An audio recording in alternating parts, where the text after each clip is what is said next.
Preacucernice Părinte Consilier, Preacucernice Părinte Protopop, Preacucernici Părinți, Domnule Primar și iubiți frați și surori. Perioada liturgică în care ne aflăm este una specială. Este postul adormirii Maicii Domnului. Și pe lângă celelalte slujbe ce se oficiază în mod obișnuit, în această perioadă de la 1 până la 15 august, în toate bisericile noastre, seară de seară, se oficiază Paraclisul Maicii Domnului.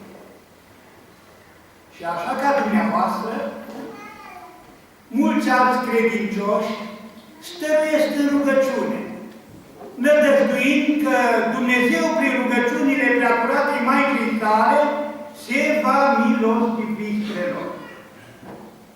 Mai mult, după Paraclisul Maicii Domnului, datorită faptului că este un an jubiliar, să împlinesc anul acesta 1700 de ani de când Sfântul Împărat Constantin a dat decretul de libertate religioasă. Creștinii n-au mai fost prigoniți.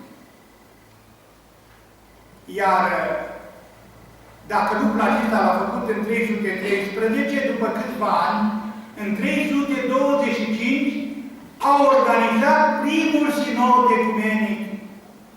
Sinod la care cei 318 Sfinți Părinți au alcătuit primele 7 articole din cred.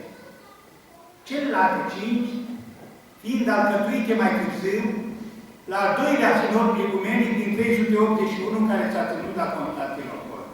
Deci, fiind un an jubiliar, am rostuit ca după Paraclisul Maicii Domnului, părinții noștri parohi, seară de seară, să ia pe rând articolele din simbolul de credință și să ne le prezinte nouă tuturor credincioșilor. Pentru că e foarte important să ne cunoaștem credința. Și atunci când ea este atacată de unii sau de către alții, să ne-o putem apăra. În ce ne privește pe noi, încercăm ca în câte locuri putem ajunge și noi să fim prezenți cu bunii credincioși ce participă la slujba Paraclisului. Și așa se face că în această seară am venit în rețeag și ne-am bucurat de împreună slujirea cu dumneavoastră. Și dăm slavă lui Dumnezeu pentru aceste lucruri și îi mulțumim Maicii Domnului. Acum, dacă în perioada aceasta a postului, seară de seară, părinții noștri parohi ne explică simbolul de credință, toate vor culmina cu liturghia festivă din sărbătoarea Adormirii Maicii Domnului. Și în sărbătoarea Adormirii Maicii Domnului, în bisericile noastre se citește o Evanghelie specială pe care frățiile voastre ați auzit-o de multe ori până acum. Eu, pentru meditația din seara aceasta, mă voi opri doar la 2 versete din Evanghelia pe care o vom auzi și noua viitoare, în ziua sărbătorii Adormirii Maicii Domnului. Și iată ce zic cele 2 versete. Pe când mergeau ei, adică Domnul Hristos cu ucenicii, El a intrat într-un sat, Domnul Hristos. Iar o femeie, cu numele Marta, l-a primit în casa ei. Și ea avea o soră ce se numea Maria, care, așezându-se la picioarele Domnului, asculta cuvântul Lui. Era o casă binecuvântată, în care Domnul Iisus Hristos a zăbovit de multe ori. V-aș spune că n-a plecat niciodată de acolo, că a rămas acolo cu Dumnezeirea ta. Casa Martei și a Mariei și a lui Lazar, fratele lor, era una binecuvântată. Era o casă așa cum este orice casă în care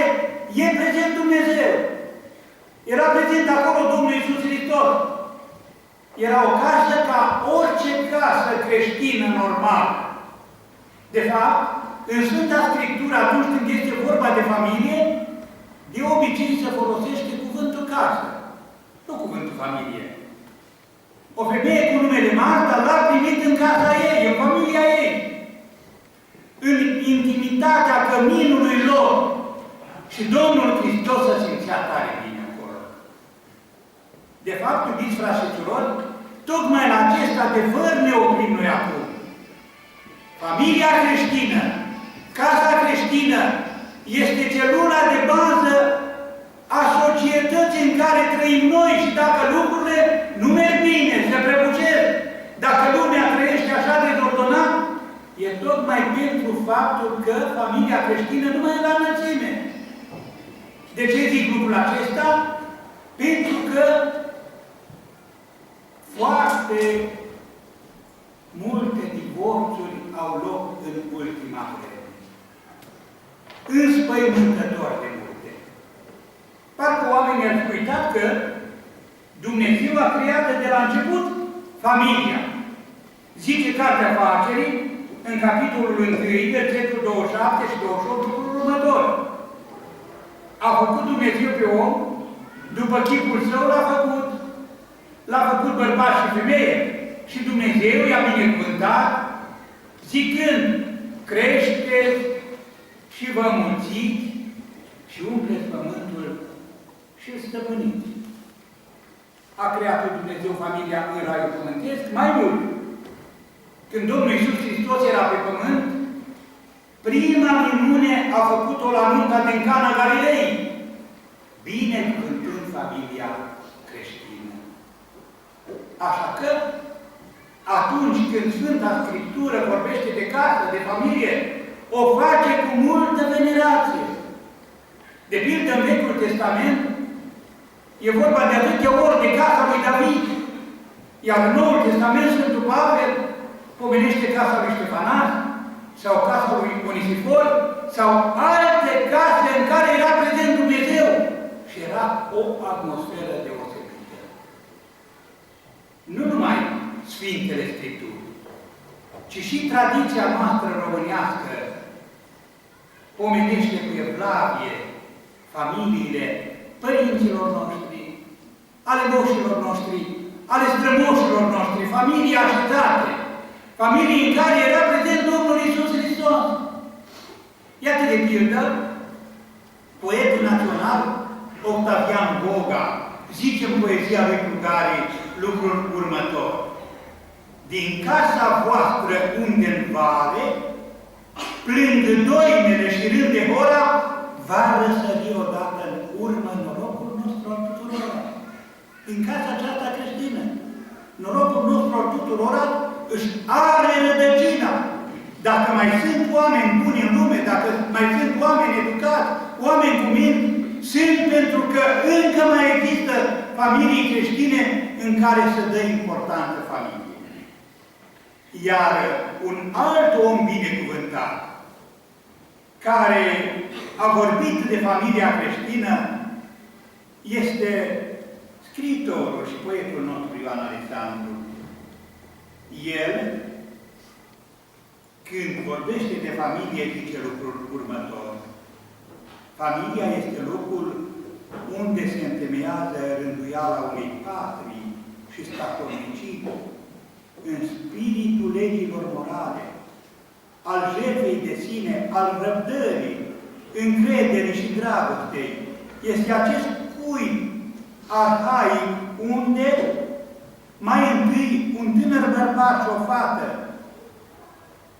să hotărăsc să-și unească viața în puteri și simțiri prin legământul de aur al inelului nunții, care desăvârșește cerul pe pământ în vederea lucrării și privegherii a nașterii de prunci și iubirii spirituale în lumina moștenirii părinților.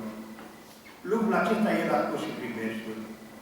Pentru că atât cât Dumnezeu i-a dat viață, a plecat dintre noi acum câțiva ani, își aducea aminte cu multă venerație de părinții săi din torba mică, de bunicii săi, de consătenii săi. Și a și scris un poem chiar așa intitulat Casa Părintească. Vă recit doar câteva strofe din Casa Părintească. Mama e de acum bătrân și tata-i alb de tot și cumpăna de la fântână e o povară, când bivolii și oile se strâng să fie adăpate către sară.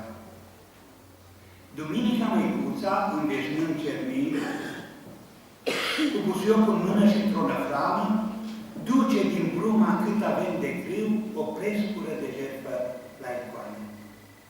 Atâta e casa noastră. O casă de sălaș, unde se încinge focul și se coace pâine. O parte pentru prunci, iar alta la altar, prepomenirea numelor străbune. Sat Transilvan, căsuță de pământ mușcată la fereastră, busuioc la grindă, ștergat curat, icoane pe pereți, ziua înghierii și noaptea de colindă, rusal, boboteată și postul către Paști și Maica Domnului în plină vară, holdele multe, secerător puțin, viața noastră tare, pentru că, din păcate, secerătorii s-au împuținat. Satele noastre îmbătrânesc și îl rugăm pe Dumnezeu și o rugăm pe Maica Domnului să intervină ca ele să se revigoreze din nou. Am redat aceste versuri gândindu-ne la casa creștină, la familia creștină cu care noi suntem obișnuiți. Dar, din nefericire, în jurul nostru se întâmplă altceva. Într-o lume zăpăcită se vorbește tot mai mult de uniuni consensuale, fără comunie, de uniune între persoane de același sex și multe alte fără de lege.